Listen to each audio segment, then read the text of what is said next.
Going to give it just another moment before we get started. Thank you for joining us, everyone.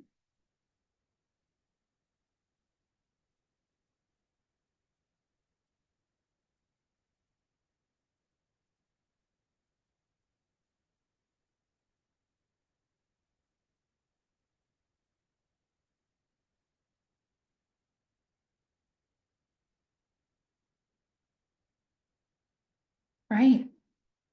We are going to get started. Hello, everyone, and welcome to the Melanoma Research Foundation's Ask the Expert series. My name is Miriam Kadosh, and I am the Director of Education and Patient Engagement here at the Melanoma Research Foundation. We are pleased to have you join us tonight for this wonderful educational opportunity entitled Focusing on the Liver, Treatment Approaches in Metastatic Ocular Melanoma. Today, we will hear from Dr. Vincent Ma and patient advocate and ocular melanoma patient, Mr. Paul Lynch. Tonight, we will explore how doctors are targeting the liver with specialized treatments and what new options are being developed to treat the whole body. We'll also discuss the first FDA-approved therapy for this rare cancer and what's on the horizon in clinical trials. Whether you're newly diagnosed, managing ongoing care, or caring for a loved one with ocular melanoma, tonight's discussion will offer important insights into the evolving treatment landscape. Please stay till the end because you will have an opportunity to ask questions live. First, I would like to thank our sponsor, Delcath. We are grateful to them for their generous support of this webinar and investment in the MRF's mission in helping to educate and provide support to the patient community. Before we get started, I just want to share a little bit about the MRF. If you are new with us this evening, the MRF is the largest independent organization devoted to melanoma. Our mission is to eradicate melanoma by accelerating medical research while educating and advocating for the melanoma community. The MRF is committed to the support of medical research to develop effective treatments and eventually a cure for melanoma. Now I will share a little bit about the MRF's Cure OM initiative, which is on your screen here. The Cure OM, the Community United for Research and Education of Ocular Melanoma, is the MRF's initiative to increase awareness, education, and research funding for ocular melanoma, while improving the lives of people affected by this disease as well. We were founded in 2011, and the Cure OM initiative excels because of the hard work and dedication of its patient and scientific committees and the generosity of our community. We offer a wide range of free educational resources for patients, caregivers, families, and healthcare providers, including webinars like tonight, our animated patient videos, printed free materials, and events focused on melanoma and its rare subtypes. Each year, we partner with top academic centers to host in-person symposia that feature expert speakers and opportunities for community connection. Our 4 recent events are available to watch under the Events tab on our website or on YouTube. We're also planning 2 more events for this fall in Santa Monica, California, and Houston, Texas, so stay tuned. All of our education materials are free to download and order for print and are available for use for health fairs, schools, conferences, or in physician offices across the country. I shared a little bit about our animated patient videos, but here are the 6 learning modules that we have. These videos are all less than 10 minutes long and packed with a lot of information with great visuals too. If you have family or friends who want to learn more about melanoma, these are great educational options to send to them. Our ocular melanoma educational materials, including a dedicated patient brochure and fact sheet, featured on the slide, are available at no cost. You're welcome to download them or request printed copies. We are so thankful to offer 2 monthly virtual support groups for individuals with ocular melanoma, including primary and metastatic patients. These groups are designed to foster emotional support, shared understanding, and community connection, and do involve caregivers as well. As you can see, we host 2 groups, one on the first Wednesday of each month from 1 o'clock to 2 p.m. Eastern. This group is held in partnership with the Sidney Kimmel Comprehensive Cancer Center at Jefferson. It's facilitated by an oncology social worker, Molly Vocino. And then our second group is held on the 4th Thursday of each month from 8 to 9:30 p.m. Eastern Time. And it's led by doctoral students in clinical psychology from the University of Denver. So if you would like to join one of these groups, you're more than welcome, or receive more information, just send us an email at cureom@melanoma.org. And we will put that in the chat as well so that you have that email address. It's cureom@melanoma.org. You can also sign up using this QR code on the screen for our quarterly newsletter. It actually just came out last week. This newsletter highlights community events, community members, upcoming support groups, and new research treatments and our advocacy efforts. Many of you have heard about tonight's webinar actually from our OM newsletter, so thanks for being here. If you do not already receive it, feel free to scan this QR code, or you can sign up on our website. We have a variety of patient and caregiver support services, so if you're looking for that this evening, know that you're not alone, and we do provide patient support services. And so if you're looking for something specific, please do send us an email. We're here to support you. If you're looking for a clinical trial, which is so very important in this field, the MRF is proud to partner with CareBox for our clinical trial finder. So this clinical trial finder connects patients with trials tailored to their specific diagnosis, ensuring that you receive all the most up-to-date care options available. And it's a really easy to understand, digestible way. And patients can connect with a clinical trial navigator by calling the number on the screen. The navigator can help with gathering information regarding diagnosis, stage, and treatment history, providing information and contact details for trial matches, helping to overcome barriers to enrollment that may happen, and providing basic education regarding clinical trials, how they work, and the logistics. So please do utilize this free confidential tool that you have at your fingertips. You can find this information on our website underneath the Patient Care tab. All right. And lastly, there are many opportunities to support the work of the MRF through a variety of programs, events, and research funding. So feel free to contact me or anyone at the MRF after this webinar to talk about ways you can engage in the melanoma community while investing in our shared mission. And the best way to learn more about the MRF, including information about education, advocacy, or research programs, awareness campaigns, or upcoming events, is to follow us on social media. We also have specific ocular melanoma social media sites on Facebook and on X, formerly Twitter. So feel free to follow us there. And visit us at melanoma.org to learn more.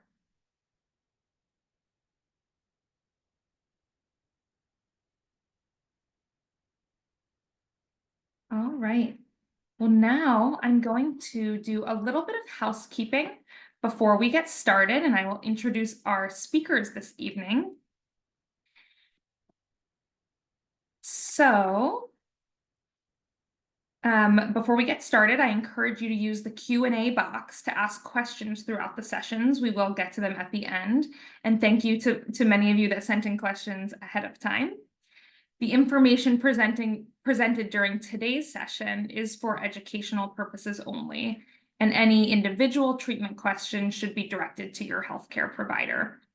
We do encourage everyone to visit us at melanoma.org to learn more about the resources that we have available that I shared. And at the end of the session tonight, a pop-up box will come up on your screen to fill out a brief survey. So please do fill that out so we know how your experience was tonight and what you look forward to hearing from us in the future. Okay, well, I will introduce our first speaker. Dr. Vincent Ma. Dr. Ma is an assistant professor, medical oncologist in the Department of Medicine, Division of Hematology, Medical Oncology, and Palliative Care, and a faculty affiliate in the Department of Dermatology at the University of Wisconsin in Madison. He is currently the Immuno-Oncologist Therapeutics Director of the Early Phase Oncology Therapeutics Program at UW and the faculty leader of Advanced Non-Melanoma Skin Cancer at the UW Carbone Cancer Center.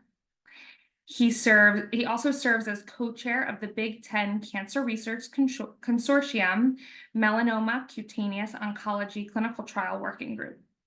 Dr. Ma's primary clinical interests are the diagnosis, treatment, and surveillance of melanoma and other advanced stage cutaneous malignancies, including Merkel cell carcinoma, basal cell carcinoma, and cutaneous squamous cell carcinoma. Dr. Ma's research focuses on biomarkers and optimizing therapeutic strategies in melanoma and other advanced skin cancers, with an additional emphasis in early phase clinical trial investigation involving immunotherapy and molecular targeted therapies. Very excited to hear from him this evening, and thank you for being here and taking the extra time out of your day to speak with our patient community. Dr. Ma, I will turn it over to you. Excellent. Thank you so much, Miriam. I'll go ahead and share my slides. All right. Let's see. All right. I hope everyone can see my screen okay. Excellent. Thank you.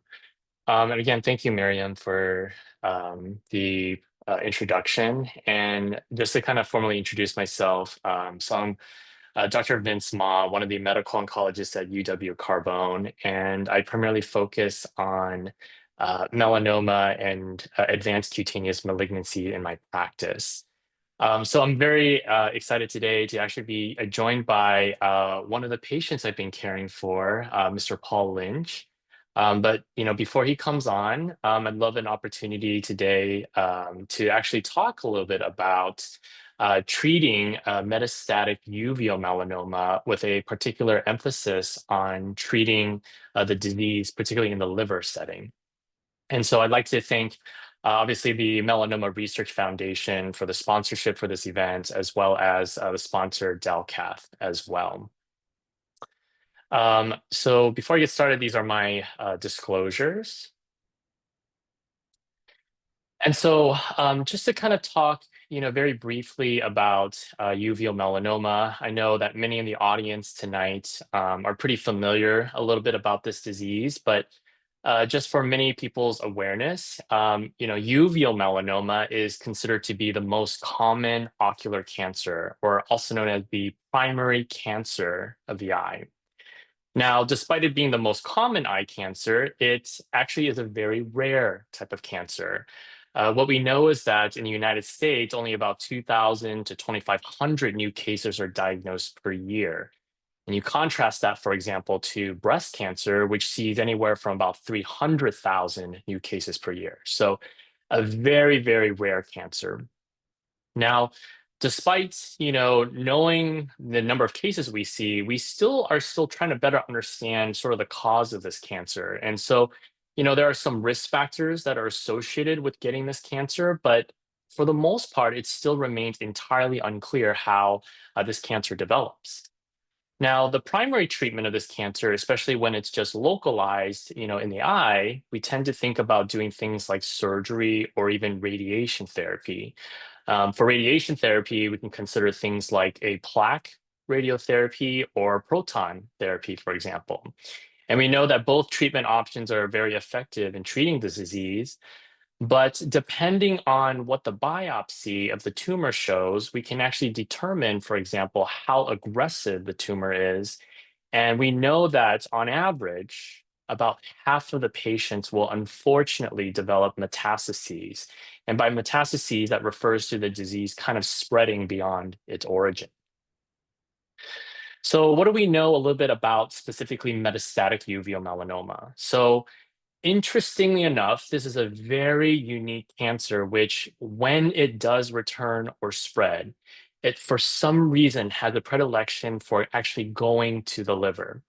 We know that about 90 to 95% of cases, when the cancer does spread, it almost always appears in the liver, which is probably a little bit counterintuitive given the location of disease. One would think that it may come back sort of in the head and neck region, but the liver, for some reason, seems to have a particular environment that this disease loves to recur in. Other places that this disease can also spread to, second most common tends to be the lung.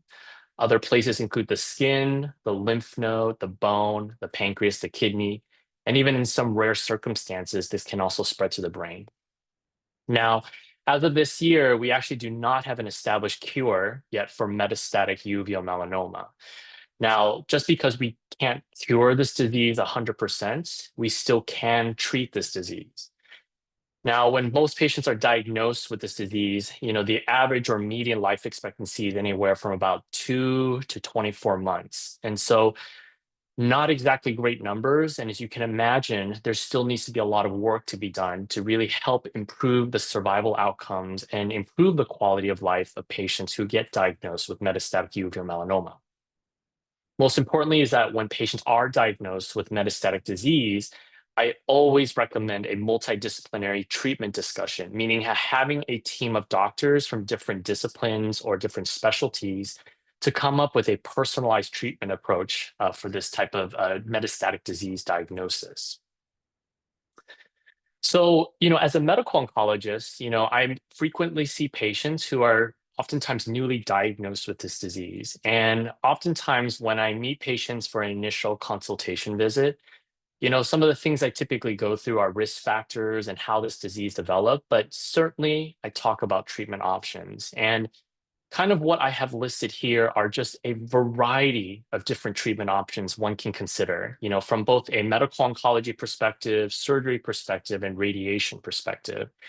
And there are different categories, as you can see here, like liver-directed therapy, tebentafusp, also known as Kimmtrak as the brand name, immune checkpoint inhibitors, which is a type of immunotherapy treatment, clinical trials, targeted therapy, chemotherapy. And for some individuals who may not qualify for treatment, we think about things like hospice or best supportive care. Now, this entire list here is not intended to be exhaustive, but I think you can kind of see here, right? There's a lot of different treatment options that I can consider for treating metastatic uveal melanoma. And as you can imagine, for a lot of people who are patients in the audience, a lot of this can be extremely overwhelming. And there's just a fear of just deciding what is the right treatment choice for them. And I will say, sometimes even as medical oncologists, we don't know exactly what is sometimes the most preferred option, but we try to determine the best treatment option that is personalized for each patient.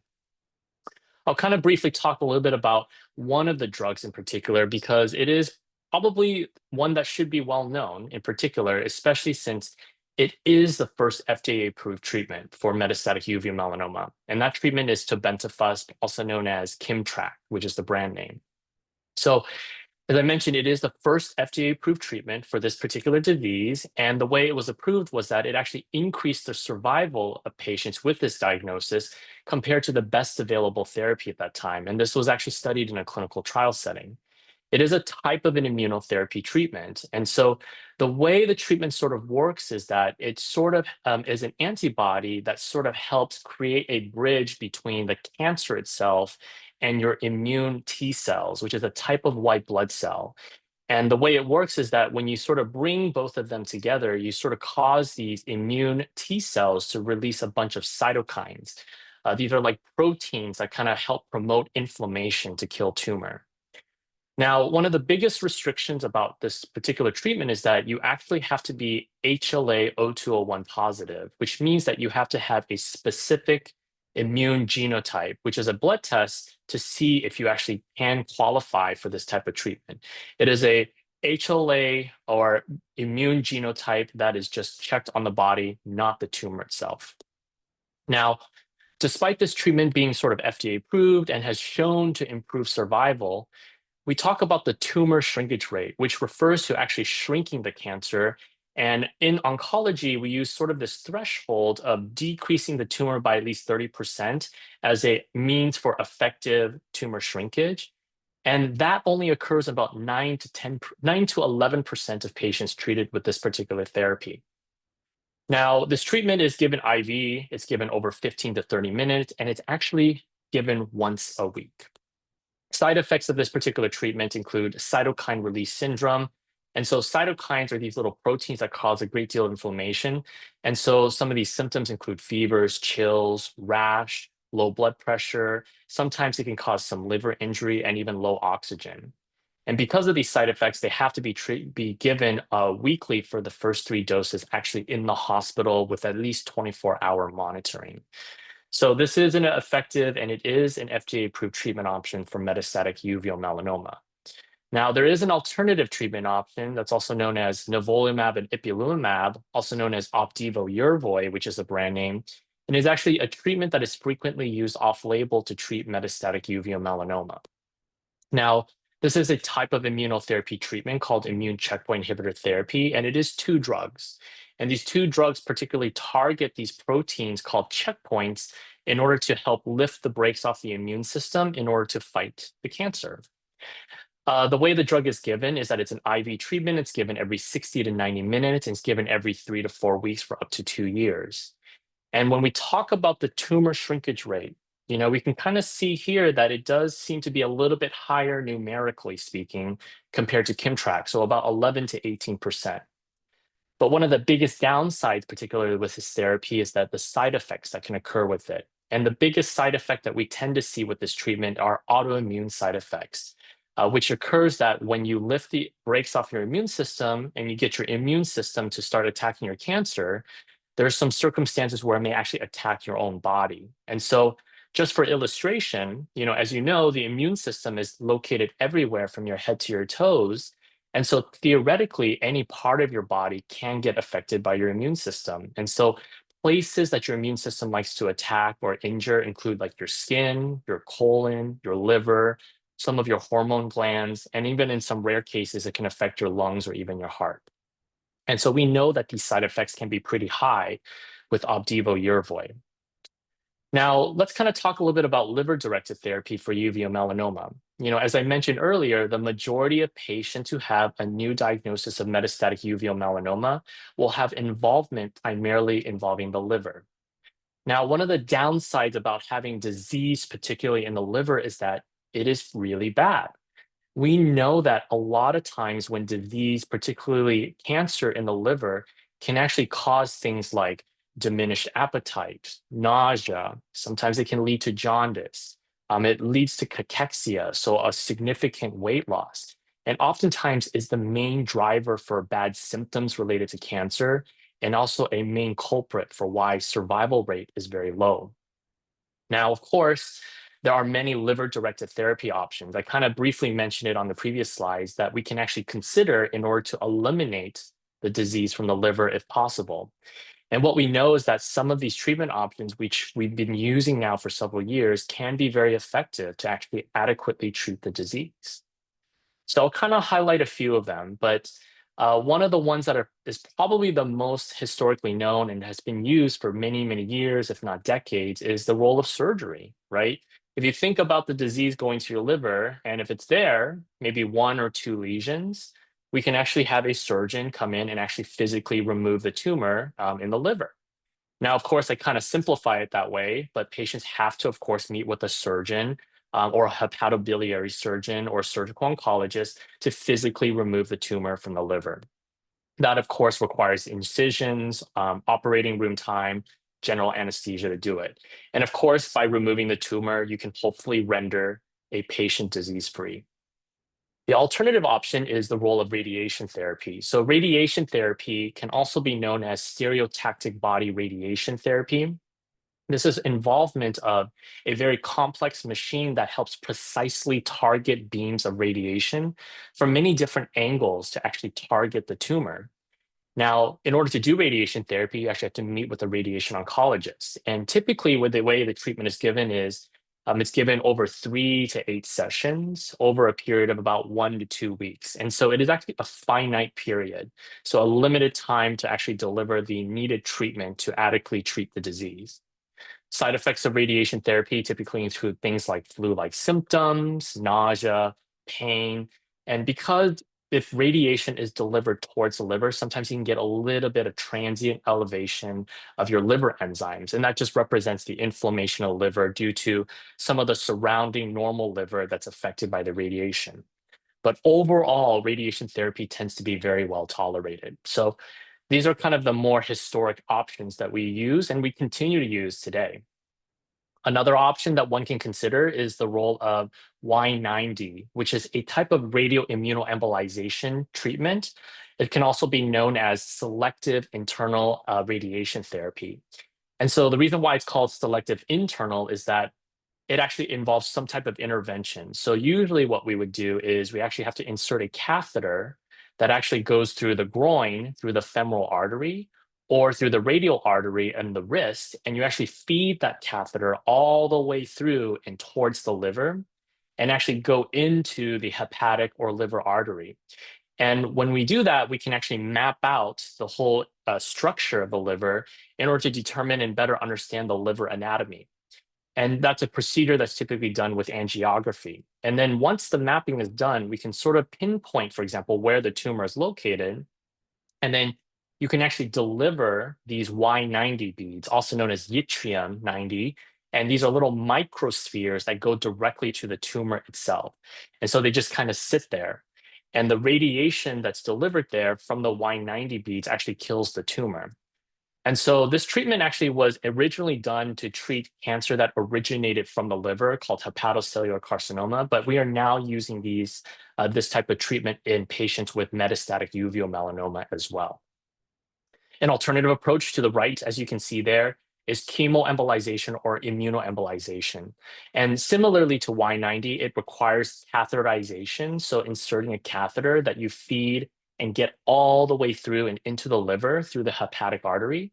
And there you actually deliver, for specifically chemoembolization, you deliver a very highly intense chemotherapy drug that is usually stronger than what we would normally give in the IV form. And it's injected directly through the hepatic artery so that you essentially treat specifically in that one region there where the tumor is located. And then following that, you essentially embolize, you essentially help close off the blood supply that feeds the tumor directly. And so you're essentially trying to starve the cancer in that specific one region of the liver. Now, that's for the chemoembolization approach. In contrast, the immunoembolization approach is a similar concept, but the drug that you're actually delivering is a little bit different. So for immunoembolization, we actually deliver an immunotherapy drug that goes directly to the tumor instead of chemotherapy. So this is an alternative option that is readily available in some cancer centers. Now, to talk about some of the other interesting techniques as well for liver-directed therapy, one particular technique or therapy is microwave ablation and radiofrequency ablation. So specifically for radiofrequency ablation, how it's done is you actually have to do like a minimal excision on the body on the outside, and you essentially stick an electric probe that goes directly into the tumor itself. And so you actually run an electrical current in the radio frequency range for radiofrequency ablation, and it's delivered through that needle. And using an ultrasound to guide that needle, you use sort of that radio frequency range to actually thermally kill the tumor with heat. So a very cool and interesting technique there. The alternative approach is microwave ablation, where we actually use an alternative form of energy, but we use electromagnetic energy in the microwave range. And similarly, we use an electric probe with a needle that goes through into the liver. And we also use heat-based thermal energy in order to destroy the tumor itself. For microwave ablation, we usually use a much higher temperature to actually destroy the tumor. Now, interesting enough, because it is a higher sort of thermal energy and temperature, it does treat a larger volume than, say, radio frequency ablation. Now, if you look to the right, there's histotripsy, and I would say this is one of the newer types of one of the newer types of liver-directed therapies that have entered the field over the last couple of years. This treatment, histotripsy, was FDA approved in 2023, and how this technique works is it's very minimally invasive, meaning that there's no incision or cut that needs to be made. But how this technique is done is it uses focused ultrasound waves by creating, interestingly enough, micro bubbles or bubble clouds to actually mechanically break down the cancer tissue. And because it's very focused and these bubbles themselves are very toxic to the cancer tissue, you actually can preserve some of the normal blood vessels and the liver tissue surrounding that area. And unlike microwave ablation and radiofrequency ablation, it's actually a non-thermal type of treatment. And so this particular therapy has very minimal side effects, but one of the downsides to this particular therapy is that some patients may actually have to undergo some form of anesthesia in order to kind of help control the breathing and in order to minimize sort of the movement so that the therapy itself can be very specific to where it needs to go. So very interesting techniques here, as you can see. Now, for liver-directed therapy for uveal melanoma, we know that it can be effective, especially if there's maybe just one or even a small number of tumors in the liver. And we know that these treatments can be very effective in not only shrinking, but even in some cases, eliminating the disease that can be seen on those scans, like MRI or CT. Now, one of the biggest dilemmas that we often face with liver-directed therapy is that, look, what happens if there's just too many tumors in the liver, right? Maybe if it's just one or two, maybe we can consider some of those therapies I'd mentioned. But what do we know about if the disease is also in the liver and we see that there's micrometastases? Sometimes with our best available scans, we cannot see the full extent of where else the disease may be located. There might be microscopic cancer cells somewhere else in the liver that cannot be adequately treated with some of the local therapies I'd mentioned. And so how can we sort of overcome some of that? Well, one of the treatment options that has recently entered the field is a therapy called melphalan PHP therapy, also known as melphalan percutaneous hepatic perfusion therapy. The brand name for this type of therapy is called Hepzato. This particular treatment is the second FDA-approved treatment for patients with metastatic uveal melanoma. And the way this particular therapy works is that you actually use chemotherapy. In this case, you use melphalan to actually go directly to the liver, and you actually saturate the whole entire liver itself in order to kill the tumor, both the macroscopic tumor as well as the microscopic tumor in the liver. In terms of the tumor shrinkage rate that we've seen based on the clinical trials, we saw that about 35 to 40% of patients actually had tumor shrinkage of this. So a pretty high number compared to what we've previously seen with like Kimtrac and Opdivo Yervoy. This particular treatment is given in the operating room. And so patients do have to undergo anesthesia in order to get this therapy. And it's given once every 6 to 8 weeks for up to a total of 6 treatments. Now, one of the side effects for this particular therapy, especially since we do give a little bit of chemotherapy, is that it can cause lower blood counts. So things like anemia, lower white blood cells, which can increase risk of infections. And we can sometimes see temporary elevation of liver enzymes, but those tend to be very transient. So they tend to normalize over time. So how does this particular therapy work? So there are 3 phases in particular to this type of treatment. So as I mentioned, patients actually have to go into the operating room to get this type of treatment. And so the first things first is we typically thin the patient's blood using things like heparin.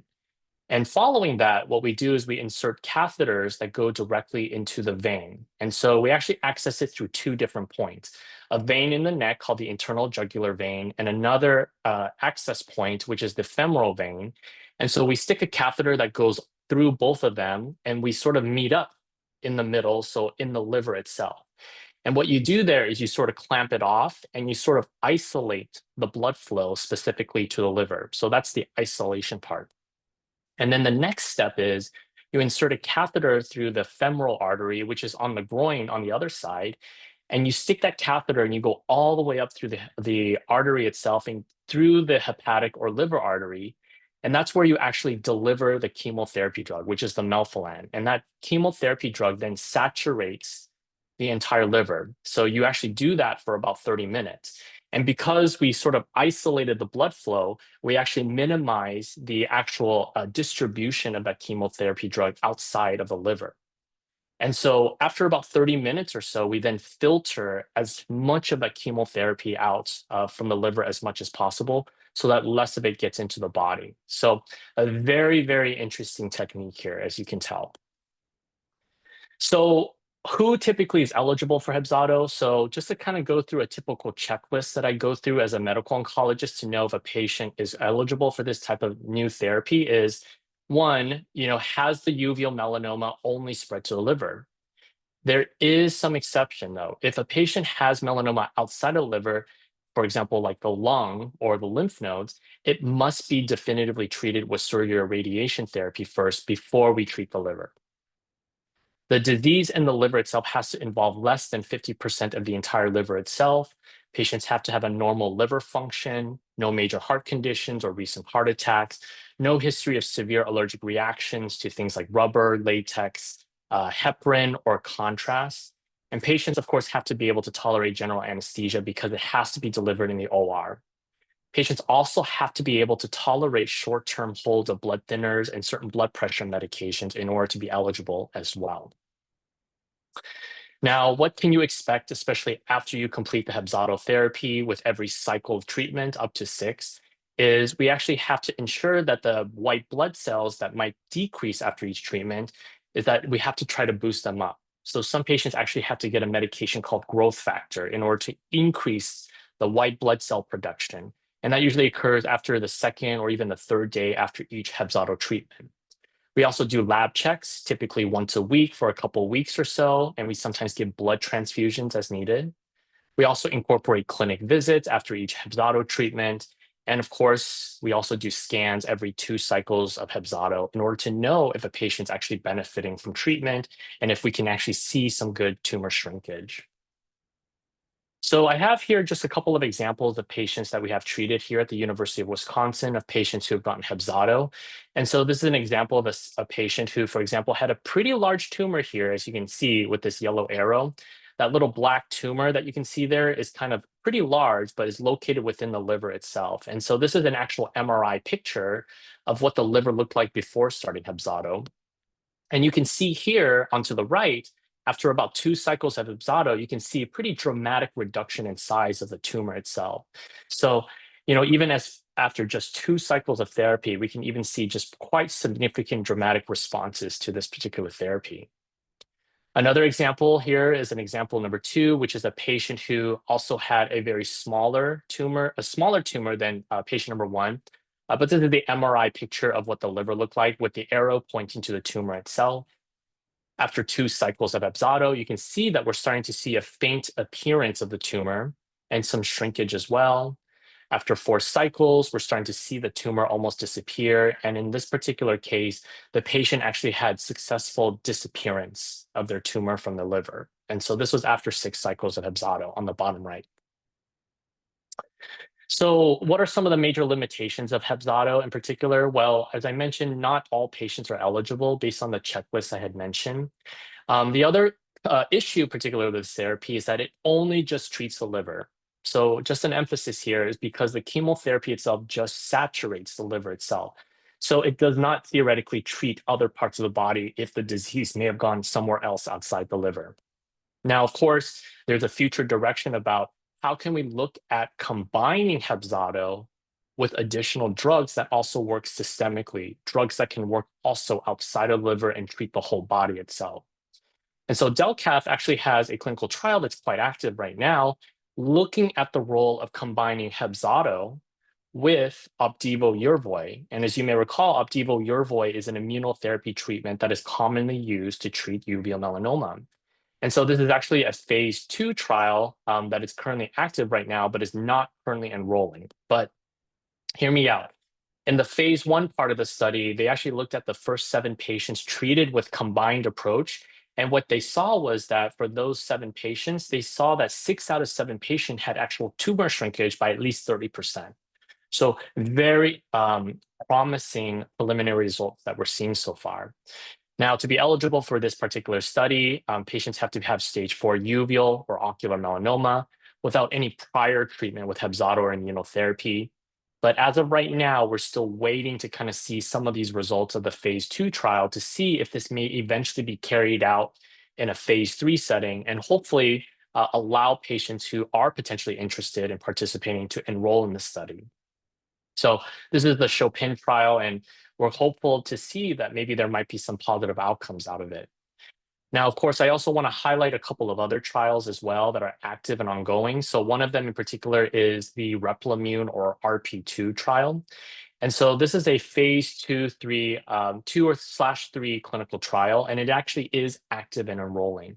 And so how this particular trial works is you're injecting a modified version of a herpes simplex virus. It's been genetically modified to help increase the expression of proteins to help stimulate the immune system directly in the tumor itself. So the treatment itself has to be directly injected to the tumor.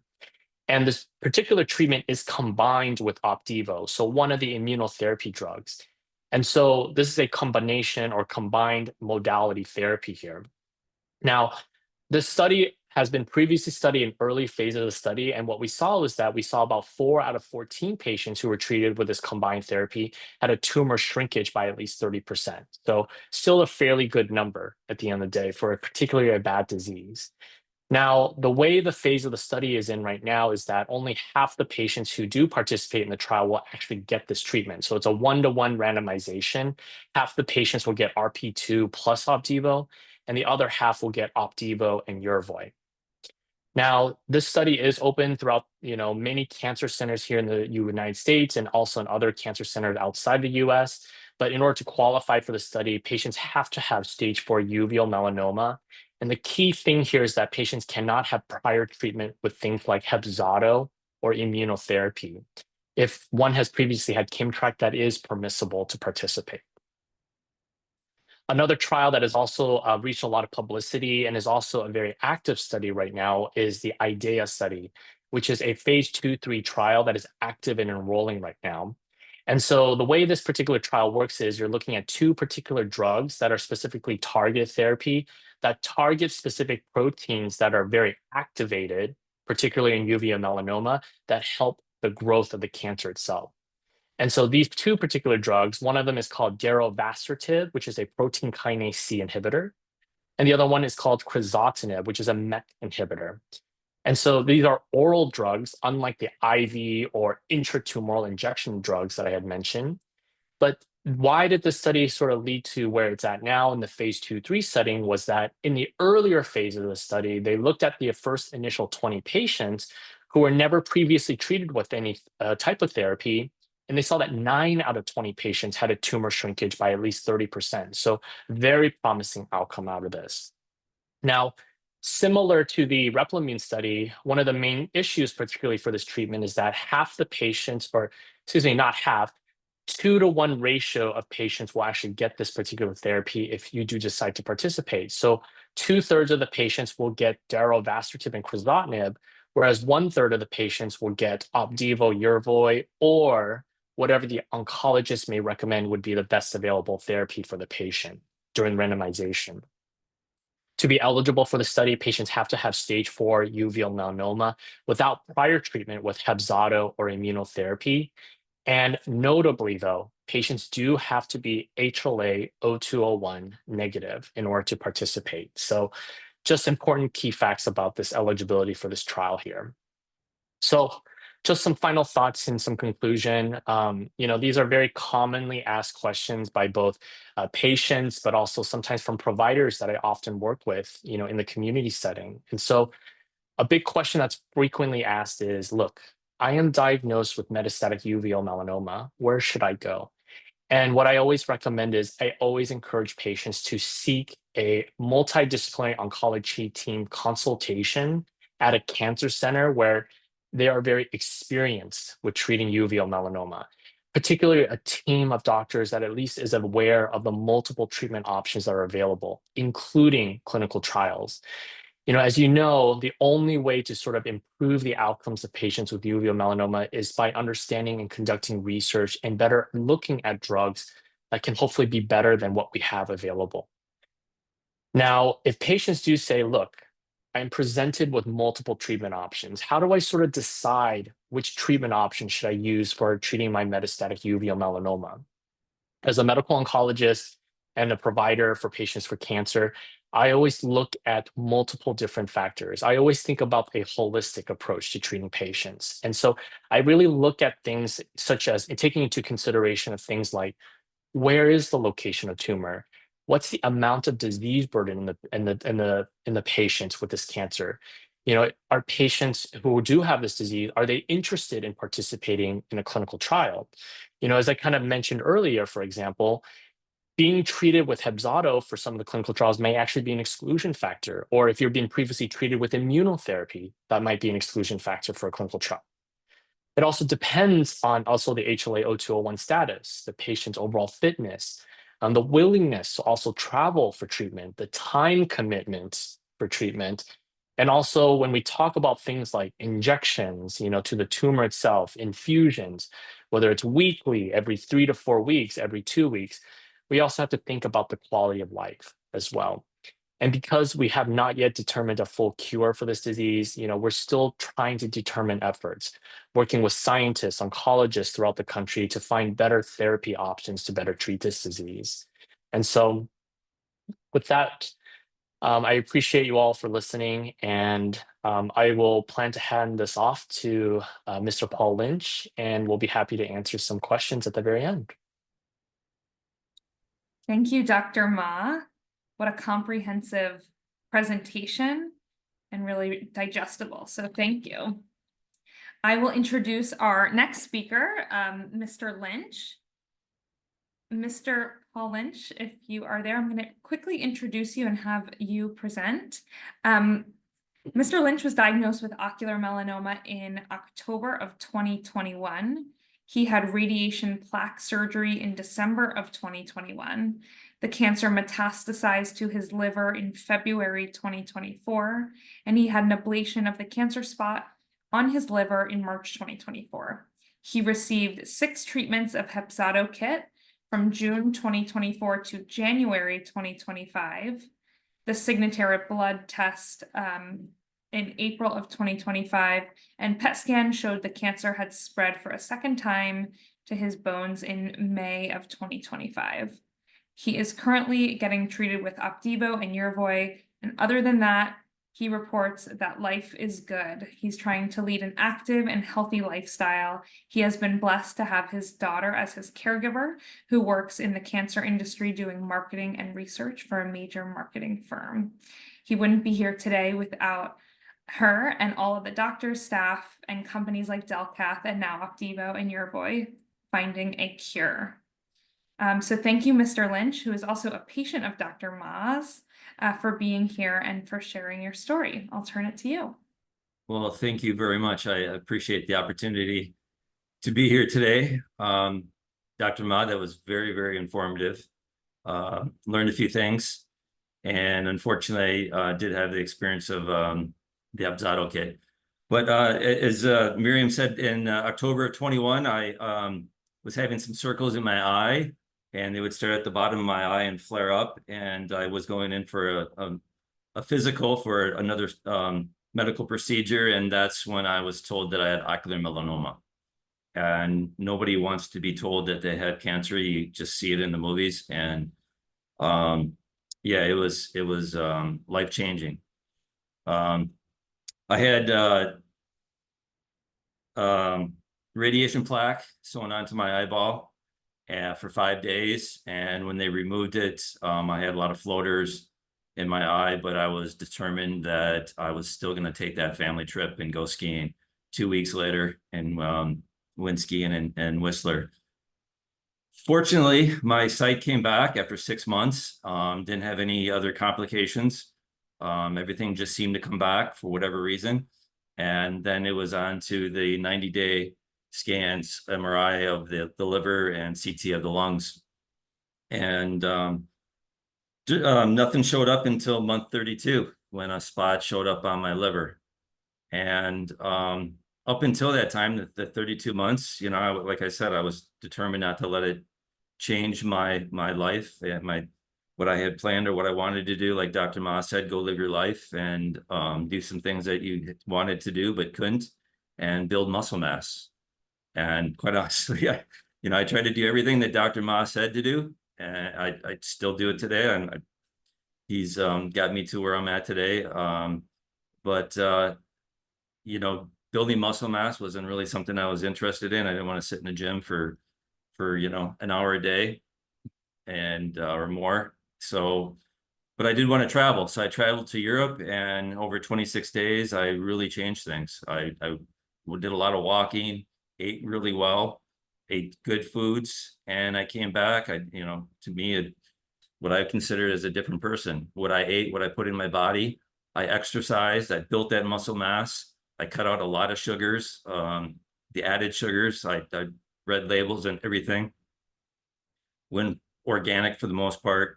And, I played college hockey and still play today. And I feel like I'm in almost as good a shape as I was when I was in college. But so yeah, unfortunately at month 32, the cancer cell showed up on my liver, and they decided to do the ablation, the microwaved ablation, and we thought everything was fine until the next MRI came, and we blew it up, and we found a bunch of little dots all over my liver in that section 4B of my liver, segment 4B, that is. And that's when Dr. Ma called me and said, hey, I need to go through some tests and see if I qualify for Hepzato kit. And thank God that I did.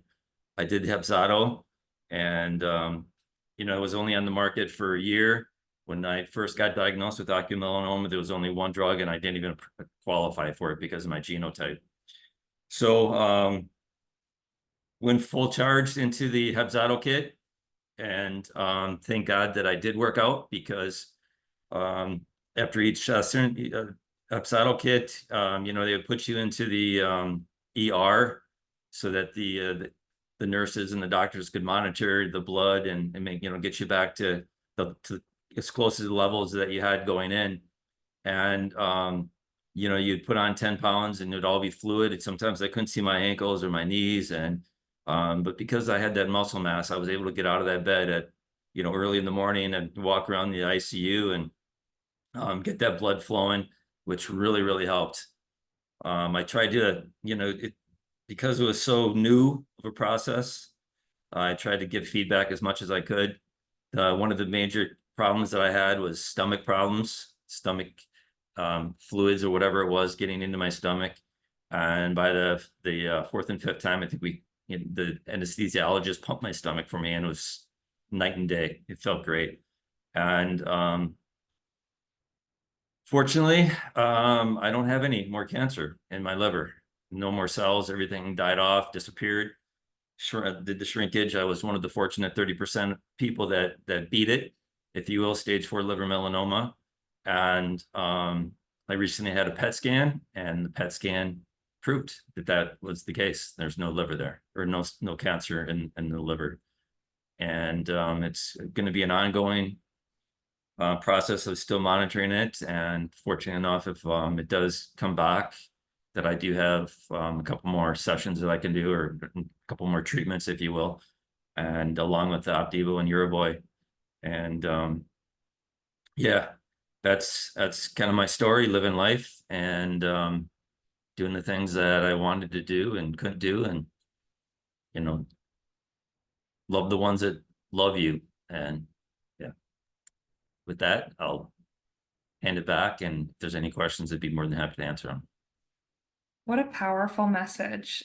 Thank you for sharing that with us. And you're absolutely an inspiration. I mean, I just want to clap for what an amazing success you've had. And it's not just me, it's Dr. Ma and his whole team and his staff, and yeah. How well you are doing. That's amazing.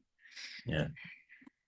I have to say as well, it was a pleasure and honor to take care of Mr. Lynch. And what I really admire about Mr. Lynch and his overall trajectory and clinical course through his whole treatment is he never let treatment sort of slow him down. He maintained the optimism and activity, and I think that was kind of the key to his success in doing really well with this really bad disease. And I can tell you that he's been doing just exceptionally well, and I'm very happy and honored to take care of him in our clinic. Thank you. Well, thank you both. So we only have just a few moments for question and answer. So if you have questions, please put them in the chat. We'll try and answer them. But I'm going to ask the first question to Dr. Ma. You spoke a little bit about this, but are there any trials to treat patients with tiny suspicious liver lesions, too small to get tissue, but more so micro metastatic cells, kind of like you were talking about before? Yeah, that's actually a very interesting and really good question, right? Because I think, for a lot of patients, when they're diagnosed with ocular melanoma, particularly a high or aggressive type of melanoma, we do sometimes imaging to look and see if we can identify cancer somewhere, right? And sometimes as we look very closely in the liver, we sometimes find these little spots in the liver that we just don't know. Is it uveal melanoma that's gone there? Or could it be a benign, non-cancerous tumor? And sometimes they're so small that we can't really do a biopsy to really know for sure. And so I will say, as an oncologist, that's incredibly challenging situation, because we unfortunately do need to rely on having a biopsy confirmation to know with full certainty, that there is cancer in the liver. Because as you can imagine, the last thing we want to do as a cancer provider is to treat a patient unnecessarily if they don't really have cancer in the body or in the liver, right? And we know that half of the patients may never have their uveal melanoma come back or spread somewhere else. Now, of course, if we do have confirmation, meaning that we have biopsy to prove that the disease is in the liver, one of the major downsides to a lot of clinical trials that are available is that sometimes clinical trials actually require that the tumor that's present has to be large enough. You actually use this very interesting criteria called the RECIST criteria to know if the tumor is large enough so it can be monitored in the trial. And sometimes in these clinical trials, you have to have a large enough tumor to participate. And so many trials right now do frequently exclude patients, for example, if they have only micro metastases or disease that's less than, for example, 1 centimeter in size. That's usually been the threshold for knowing if a patient is eligible. And that also includes some of the trials I had mentioned. So you do have to have at least a 1 centimeter lesion that can be measurable for therapy. So that still remains an ongoing challenge. And as you can imagine, a very frustrating thing as a cancer provider, that not every patient fits the mold, to qualify. And so these are ongoing efforts we're trying to make as scientists and as doctors to make trials more accessible to patients who need them. Yeah, that's a hard one, but a great answer. Mr. Lynch, I'm going to ask you a question. As a patient and speaking to other patients here tonight, can you share with us kind of what advice you would give to other patients who are embarking on liver-directed therapies?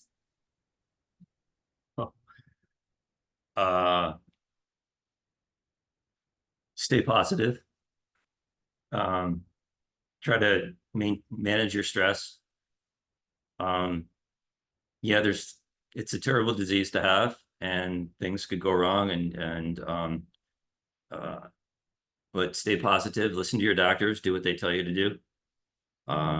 Make sure you give feedback to the doctors, try to find happiness in everything you do, and ask questions, and just prepare yourself for whatever they have planned for you to do, because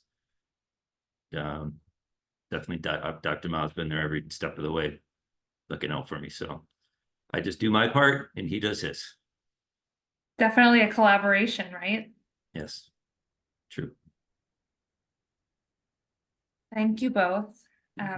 We have come to the end of the hour with lots of good questions, but I just want to thank you both again for being here tonight, for taking the extra time out of your days to share with our patient community on this hard but really good topic to educate our community about. So I'm just going to close and thank everyone for joining us tonight. Special thank you again to Dr. Ma and Mr. Lynch.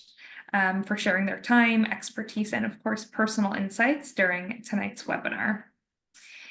We deeply appreciate all that you do, but especially for being with us tonight. I also want to thank Delcath, our sponsor, for their sponsorship of tonight's program.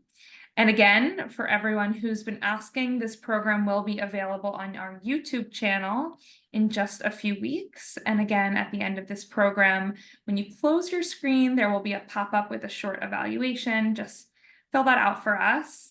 I do want to give a plug for next week's webinar. We are going to be doing a webinar on ASCO Highlights, which is a big oncology conference with Dr. Inder Memi. So he will be speaking about uveal melanoma trials and insights from that ASCO conference that happened back in June. So join us, that's July 22nd from 7 to 8 p.m. Eastern. My colleague Caroline put the link in the chat if you want to register. So we'll see you next week. And if you have any questions in the meantime or that you think of later, send us an email at curom@melanoma.org. Thank you, everyone, for joining us. Have a wonderful evening. All right. Thank you. Bye. Thank you. Thank you.